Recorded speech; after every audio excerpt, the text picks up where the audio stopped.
ஸ்ரீ மகா பெரியவா திருவடிகள் சரணம். என்னோடய சேனலை தொடர்ந்து ஃபாலோ பண்ணுற அத்தனை பேருக்கும் நன்றி. என்னோடய சேனலில் பொது பரிகாரங்கள், சக்தி மிகுந்த ஸ்லோகங்கள் அத்தனையும் கொடுத்துக்கிட்டு இருக்கேன். உங்களுக்கு ரொம்ப உபயோகமாக இருக்குன்னு நான் நம்புகிறேன். இந்த பதிவில் நாம் பார்க்க போகிறது படத்திற்கு ஒரு முறை வரக்கூடிய கந்தர் சஷ்டி இந்த நாளில் ஆரம்பிக்குதுங்க. தொடர்ந்து 7 நாட்கள் கண்டிப்பாக எல்லாருமே இந்த விரதத்தை கடைப்பிடிங்க.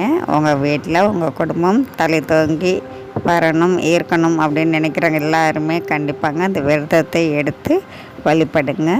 உங்களுக்கு எந்த வித தடைகளும் இல்லாமல் எல்லா விஷயமும் நல்லபடியாக நடக்கணும், முருகப்பெருமானுடைய அனுக்கிரகம் பூரணமாக உங்களுக்கு கிடைக்கணும் அப்படின்னு நினைக்கிறவங்க எந்த விஷயம் உங்களுக்கு உடனடியாக நடக்கணும் அப்படின்னாலும் இந்த விரதத்தை கடைப்பிடிக்கும் பொழுது கண்டிப்பாங்க அடுத்த கந்த சஷ்டிக்குள்ளேயே உங்களுக்கு நீங்கள் நினைத்த விஷயங்கள் அத்தனையும் நடத்தி கொடுக்கக்கூடிய சக்தி மிகுந்த இந்த கந்த சஷ்டி விரதத்தை கண்டிப்பாங்க எல்லாருமே எடுத்துக்கோங்க. அப்படி விரதம் இருக்க முடியாதவங்க, அதாவது உடல்நிலை சரியில்லாதவங்க, வயதானவர்கள் கண்டிப்பாங்க இந்த 7 நாளும் ஓம் சரவண பவ அப்படிங்கிற மந்திரத்தை சொல்லிக்கிட்டே இருங்க. முடிந்த வரைக்கும் உங்கள் முழு மூச்சு முதற்கொண்டு ஓம் சரவண பவங்கிற மந்திரத்தை சொல்லிக்கிட்டே இருக்கும் பொழுது கண்டிப்பாங்க முருகப்பெருமானுடைய அனுக்கிரகம் உங்களுக்கு பூரணமாக கிடைக்கும்.